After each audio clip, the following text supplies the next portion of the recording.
Because my thinking was, it's a stone countertop. It's not gonna break. It's rock.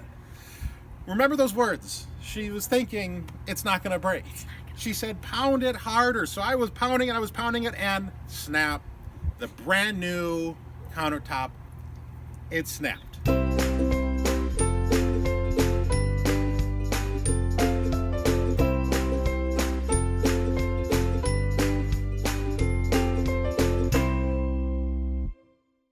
So it was last summer that we met with 2 different realtors and got opinions on what we should fix and what we could list it for, and should we list it now, should we list it later, was it worth it to fix up everything, would we get a higher selling price if we fixed up everything and sold it later. That was the question going through our head. We decided that it was too big of a decision to make immediately. We needed to take some time to really pray about it and take to heart the things that they shared with us as far as what needed to be fixed up around the house. And regardless of whether we stayed or whether we decided to sell it at some point, those were things that needed to be fixed anyway. So we started the process of fixing up the house. So that was last July when we met with those realtors and made a list of everything that we thought we wanted to fix, and we started fixing things. So I learned this system from watching SV Delos, the YouTube channel. They are sailing around the globe, and in their sailboat they put sticky notes on the wall, and as projects were completed they'd move them to a different part of the wall. So that's what I did. I put up a big chart with sticky notes of all the different projects that needed to be completed around the house. The realtors agreed with us on most things that we needed to fix up, and they were everything from replacing hallway lights or closet lights to painting rooms, just to freshen things up. We had a handful of outside projects that needed to be done, and one of the big ones was we had these huge bushes that had overgrown in front of the house, and they covered up all this stonework in front of the house. And so in the summer, probably within a couple of weeks of talking to the realtors, I just got right to work on that. That was like the first project we did. Yeah, and so I hacked down the bushes, which really didn't take that much time.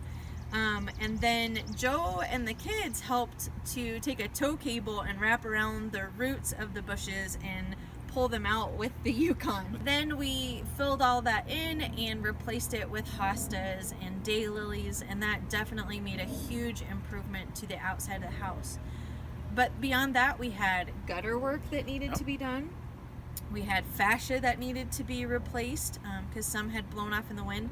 We had storm windows that had blown out of the house because the windows were old and warped from weathering. And so Joe went and got those window panes Special order. replaced.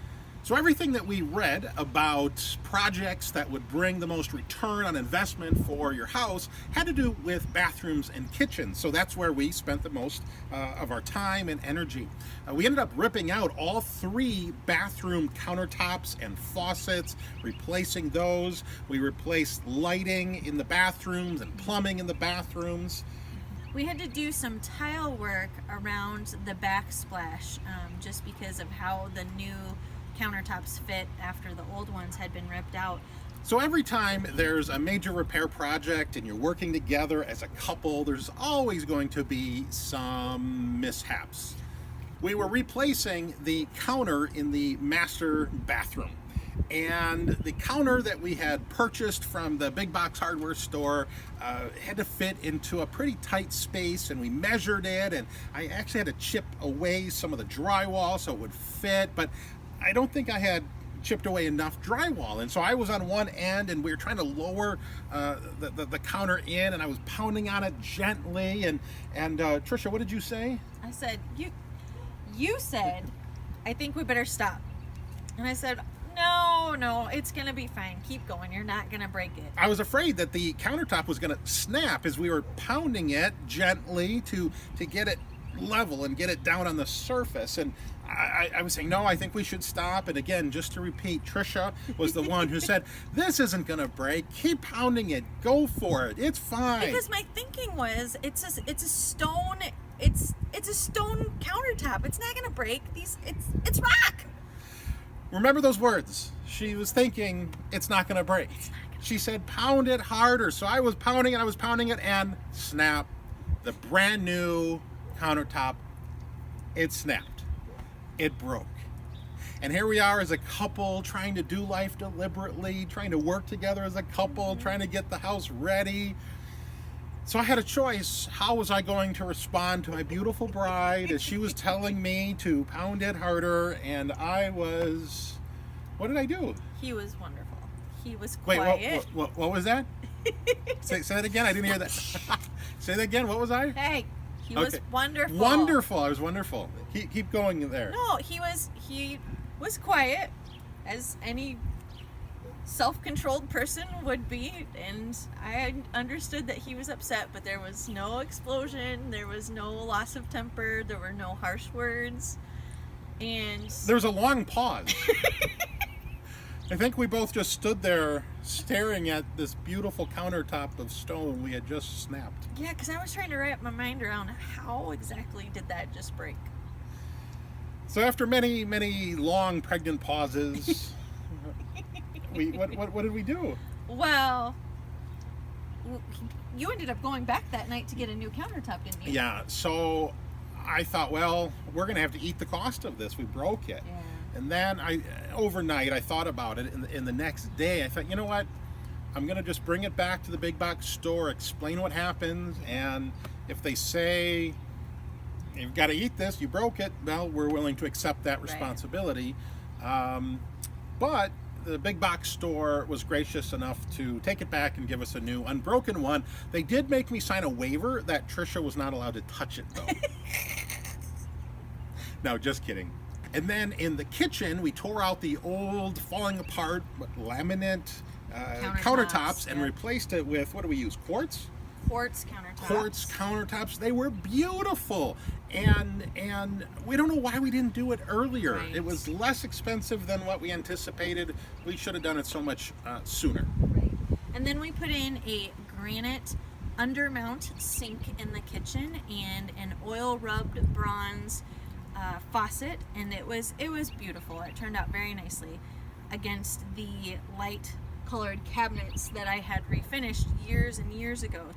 And then there were a lot of lights that needed to be replaced. We replaced a lot of the lighting with a dark oil rubbed bronze, the dining room chandelier, bedroom closet lights, hallway lights, to bring some consistency. And then the next big project beyond the bathrooms and the kitchen was repainting the back living room and the dining room and refinishing the cabinetry and the built-in bookshelves in those rooms.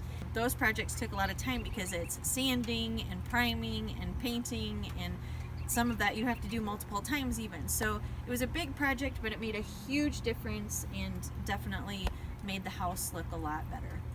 But all of this was a long process. We didn't know for sure. We knew we wanted to downsize. Yep. But we didn't know exactly what that would look like, how long that would take to get there, what was the right timing. There were so many different factors that played into that.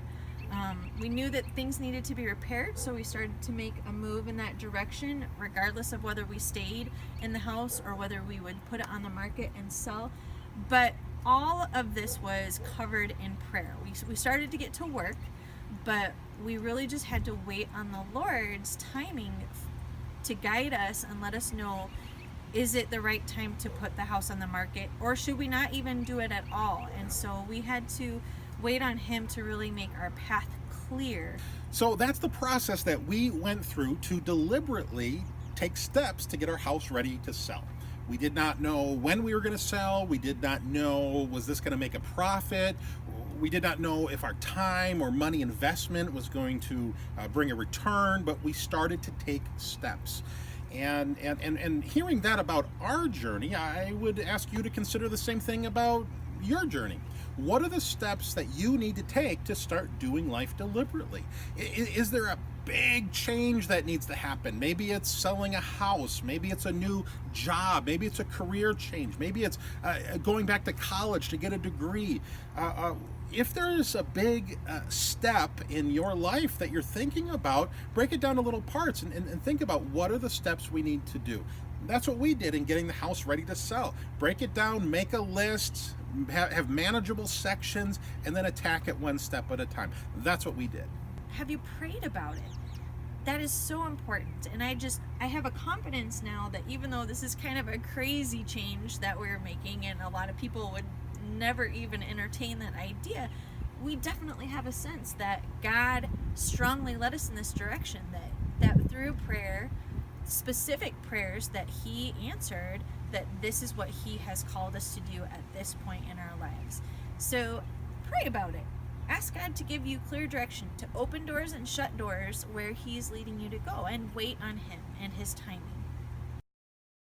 Hey, so we made it from Milwaukee to Chicago, and we had a 10 minutes up in the air, 10 minutes down, like a 20-minute flight from Milwaukee to Chicago, and now we're on our second leg to Charlotte. How you feeling? Tired? It's like 9 o'clock? Yeah. So we'll get into Charlotte at midnight local time. The adventure continues. And more chicken. I don't think Eat it all. Okay, ready, Izzy? Izzy, get ready, get ready. Eat more chicken. Eat more chicken, everybody. Here we go, here we go. Deal with this. Eat more chicken. Eat more chicken. Eat more chicken. What is the car behind us thinking right now? Oh, guys, there's a car. Right there. Please turn. Eat more chicken. Please turn. Come on, Light. Please turn. Please turn, Light.